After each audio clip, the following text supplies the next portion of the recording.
اعوذ باللہ من الشیطان الرجیم بسم اللہ الرحمن الرحیم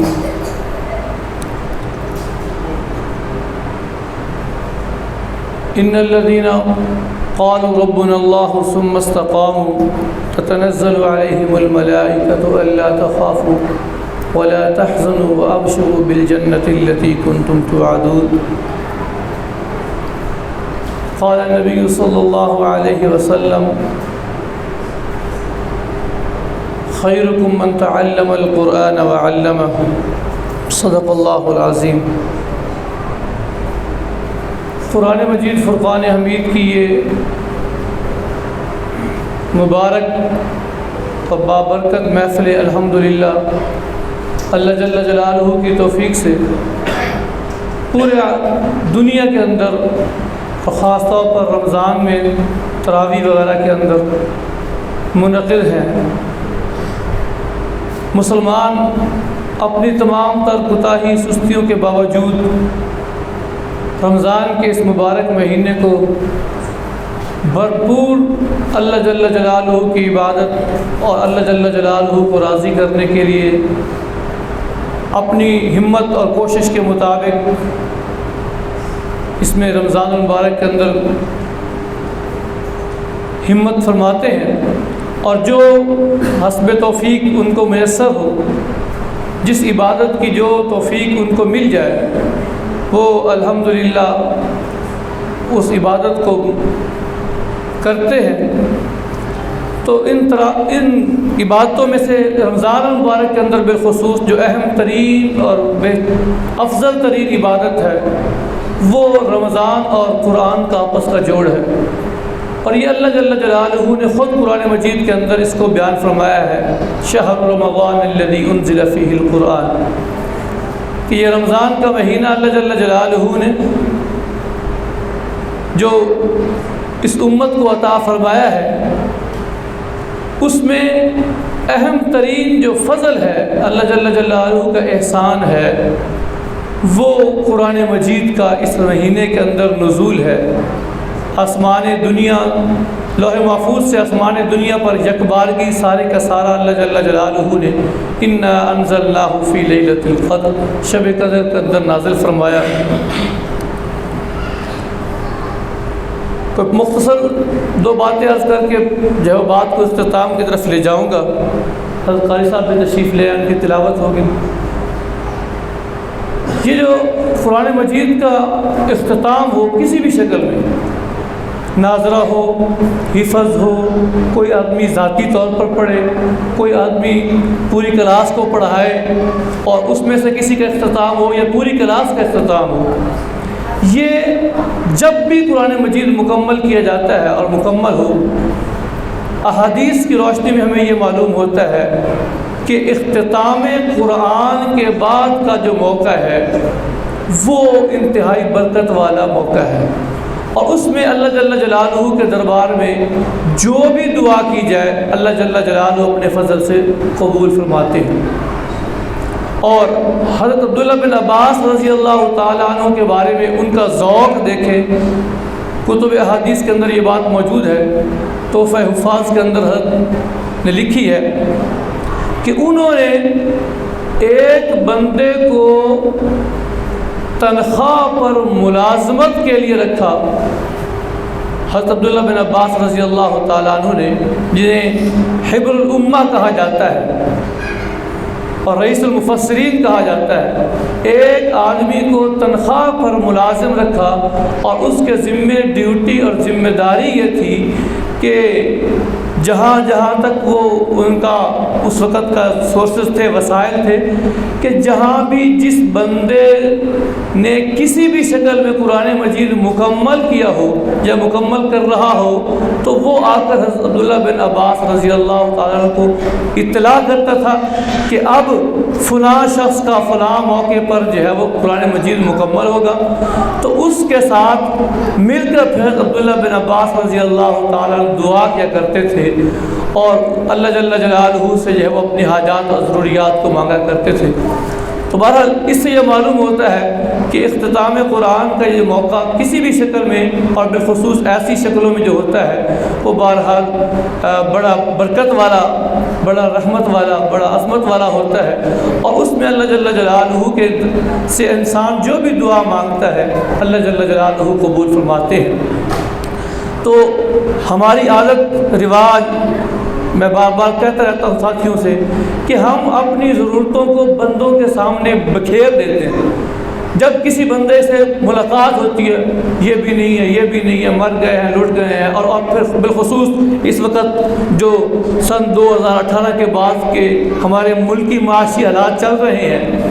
یقیناً ایک سفید پوش کے لیے لمحہ فکری ہے، اس سفید پوش انسان کے لیے زندگی گزارنا بہرحال مشکل ہو چکا ہے، لیکن ہم بہرحال اپنی ضرورتوں کو انسانوں کے سامنے بیان کرتے ہیں، کھولتے ہیں، بتاتے ہیں، اور یہ سمجھتے ہیں کہ ہماری ضرورتیں جو ہیں وہ ختم ہو جائیں گی، کم ہو جائیں گی، پوری ہو جائیں گی، لیکن ہم نے کبھی یہ سیکھا نہیں ہے یا سوچا نہیں ہے کہ ان ضرورتوں کو اس دربار میں کیوں نہ پیش کریں جو ان ضرورتوں کو پورا کرنے پر حقیقتاً قادر ہے، اور اگر اس کی طرف سے ان ضرورتوں کو پورا کرنے کا فیصلہ ہو گیا تو اللہ جل جلالہ ان ضرورتوں کو پورا کرنے کے لیے اسباب کو ایسا جوڑیں گے کہ ہمارے وہم و گمان میں بھی نہیں ہوگا۔ تو ہمیں یہ سوچنا ہوگا اور اس طرح متوجہ ہونا ہوگا کہ لوگوں کے سامنے اپنے مسائل کو بکھیرنے کی بجائے اللہ جل جلالہ کے دربار میں اپنے مسائل کو پیش کیا جائے، اور جب تک وہاں سے فیصلے نہیں ہوں گے اس وقت تک ہمارے مسائل حل نہیں ہوں گے۔ اور وہ ایک مشہور حدیث بھی ہے، حضور نبی کریم صلی اللہ علیہ وسلم کا ارشاد ہے کہ جو بندہ اپنے فقر و فاقہ کو، اپنی حاجت ضرورت کو بندوں کے سامنے کھولتا ہے، بیان کرتا ہے، بندوں کے سامنے رکھتا ہے اللہ جل جلالہ کی ذات کو چھوڑ کر، تو اس وقت اس بندے کی دنیا کی حاجتیں اللہ جل جلالہ پھر پوری نہیں کرتے، وہ فقر کا دروازہ بند نہیں ہوتا۔ اور اگر انسان اللہ جل جلالہ کے دربار میں اپنی حاجتیں رکھے گا تو اللہ جل جلالہ وہ حاجتیں اس کی پوری کریں گے۔ آخری بات کر کے حضرت قاری صاحب کو تلاوت کے لیے جو ہے وہ دعوت دوں گا کہ حضرت علی رضی اللہ تعالی عنہ نے ایک اس امت کو نصیحت اور وصیت فرمائی ہے، اور وہ میرے سمیت ہر مسلمان کے لیے پلے باندھنے کی چیز ہے، اور خاص طور پر جس زمانے سے ہم گزر رہے ہیں وہ ہمارے لیے مشعل راہ ہے، ہماری ضرورت ہے، ہماری حاجت ہے، ہمارے لیے جو ہے وہ زندگی گزارنے کا بہترین طریقہ ہے۔ حضرت علی رضی اللہ تعالیٰ نے فرمایا کہ اپنی اولاد کو 3 چیزیں سکھاؤ، 3 چیزیں انہیں دے کر مرو، جب تک ان کے سینے میں وہ اتر نہیں جاتی تم اس کی کوششیں کرتے رہو۔ سب سے پہلے فرمایا کہ اللہ کے رسول صلی اللہ علیہ وسلم کی محبت اپنی اولاد کے سینے میں چھوڑ کر مرو۔ ٹھیک ہے،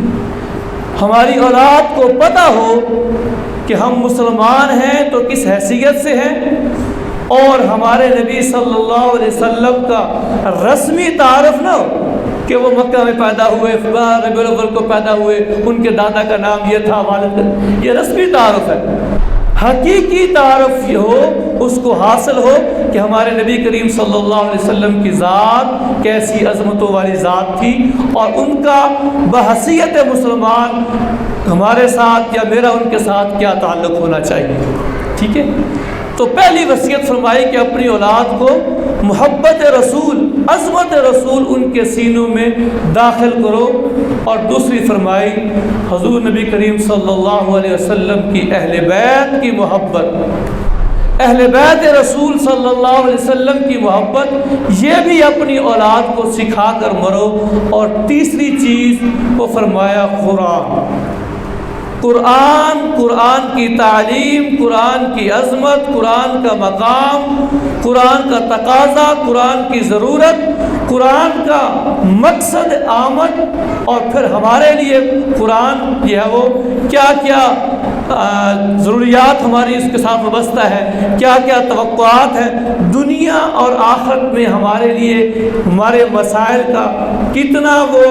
حل پیش کرتا ہے، اور اس قرآن مجید کے ساتھ کتنا حل ہمارا جو ہے وہ وابستہ ہے۔ تو فرمایا قرآن مجید وہ اپنی اولاد کو دے کر مرو۔ اور بالخصوص اس موقع پر میں ضرور عرض کروں گا،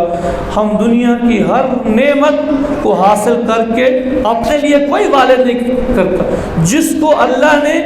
باپ کا مقام عطا کر دیا ہے، ہم نے اپنے جو ہے وہ ہوش و حواس میں یہی دیکھ رہے ہیں کہ جب وہ باپ بن گیا ہے تو اب اس کی ساری کوششیں، ساری محنتیں وہ اولاد کے لیے، ٹھیک ہے، کہ میری اولاد بہتر سے بہتر ہو جائے، دنیا کے ہر مقام، ہر ترقی ان کو حاصل ہو جائے، وہ ساری کوشش اولاد کے لیے کر رہا ہے۔ تو جہاں وہ اتنی کوششیں کر رہا ہے، اس سے زیادہ ضروری اور اہم ضرورت دنیا کی بھی اور آخرت کی وہ یہ ہے کہ ہم اپنی اولاد کو قرآن مجید کی تعلیم دے کر جائیں، ٹھیک ہے۔ اور میں نے ایک موقع پر جمعے میں عرض کیا تھا کہ جو حالات چل رہے ہیں اور جس طرح مادہ پرستی کی دوڑ میں ہم دوڑ چکے ہیں، حلال و حرام کی تفریق کیے بغیر، جائز و ناجائز کی پرواہ کیے بغیر جو ہم اسباب کو اکٹھا کرنے میں لگے ہوئے ہیں، اور اللہ رسول سے ہمارا جو تعلق کٹ چکا ہے، ان قریب اگر ہم نے توبہ نہ کی اور اللہ رسول کی طرف متوجہ نہ ہوئے اور رخوں کو اس طرف نہ پھیرا، تو قرآن مسجد کی الماریوں میں تو شاید مل جائے، یا مسجد کے مولوی کے پاس تو مل جائے، ہماری اولادوں کے سینوں میں یہ نعمت نہیں رہے گی، اور یہ بہت بڑا نقصان ہوگا، یہ بہت بڑا خسران ہوگا۔ آج میں تو اپنے باپ کی قبر پر ہفتہ، 2 ہفتہ، مہینے کے بعد چلا جاتا ہوں، 3 دفعہ کم از کم سورۃ اخلاص پڑھ لیتا ہوں۔ اگر میں نے اپنا قبلہ درست نہ کیا تو میری قبر پر میرا بیٹا آ کر سورۃ اخلاص کبھی نہیں پڑھے گا، کیونکہ اس کو میں نے سکھائی نہیں، اس کو میں نے بتائی نہیں، اس کے ساتھ اس کا تعلق میں نے قرآن کے ساتھ جوڑا ہی نہیں ہے کہ جی صبح سے لے کر سکول، پھر ٹیوشن، پھر تھکا حج بچہ، اب اس کو سلا دو، پھر رات کو 12-1 بجے تک۔ تو یہ ایسا جو ہے وہ صورتحال چل پڑی ہے جو ہماری اولادوں کو دین کی تعلیم سے دور کر رہی ہے، جبکہ ہماری ضرورت وہ دین کی تعلیم ہے، ہماری ضرورت وہ قرآن ہے، دنیا کی بھی اور آخرت کی بھی، ٹھیک ہے۔ اور جب تک ہم یہ اس کی طرف متوجہ نہیں ہوں گے تو اس وقت تک ہمارا نہ دنیا کا نظام بہتر ہوگا نہ آخرت کا نظام بہتر ہوگا۔ تو ان مدارس کے قیام کا بنیادی مقصد یہی ہے، اور اب بھی یہی ہے کہ قرآن مجید کی تعلیم کو عام کیا جائے، گھر گھر پہنچایا جائے، ہر شخص تک اس کی آواز لگائی جائے۔ الحمدللہ جو ہے وہ ملک پاکستان میں بالخصوص اور پوری دنیا کے اندر بالعموم قرآن مجید کی جو ہے وہ ہر شکل میں خدمت کی جا رہی ہے، پڑھایا جا رہا ہے، سکھایا جا رہا ہے۔ آج جو ہے وہ لوگ تانے تو دے دیتے ہیں کہ مولوی کی دوڑ مسجد تک، یا جو ہے وہ ایسی باتیں کر دیتے ہیں، لیکن یقین جانیں اس قرآن کی عظمت کا مظاہرہ اس دنیا کے اندر شاید ہمیں اس کی قدر و قیمت نہیں ہوگی، میدان محشر میں ضرور ہوگی۔ یقال لصاحب القرآن اقرا وارتقی ورتل کما کنت ترتل فی الدنیا۔ تو اس وقت جو ہے وہ ہم تمنائیں کریں گے، ہاں جی، کہ کاش کہ ہم نے یہ کر لیا ہوتا، لیکن یہ کاش اس وقت کوئی فائدہ نہیں دے گا۔ تو اس وقت اللہ جل جلالہ نے ہمیں موقع دیا ہے، بالخصوص جو صاحب اولاد ہیں، جن کو اولاد کی نعمت دی ہے، اس نعمت کا شکریہ لئن شکرتم لازیدنکم کے تحت یہ ہے کہ اولاد والی نعمت کو اللہ جل جلالہ کی رضا والی جو زندگی ہے اس کے حصول کی طرف متوجہ کیا جائے، اور اس کا سب سے بڑا بنیادی ذریعہ وہ قرآن مجید ہے۔ خود بھی سیکھیں، اپنی اولاد کو بھی سکھائیں، ناظرہ کی شکل میں، حفظ کی شکل میں۔ الحمدللہ یہاں بھی جو ہے وہ اس کا اہتمام ہے، اور باقی جو ہے وہ جہاں پہ جو ہے وہ حفظ جامع مسجد مدنی ہے یا اور بھی جگہ ہے جہاں پر مدارس ہیں، قرآن مجید کی تعلیم دی جا رہی ہے، ضرور سیکھا اور سکھایا جائے۔ اللہ جل جلالہ ہم سب کو اس کی توفیق نصیب فرمائے۔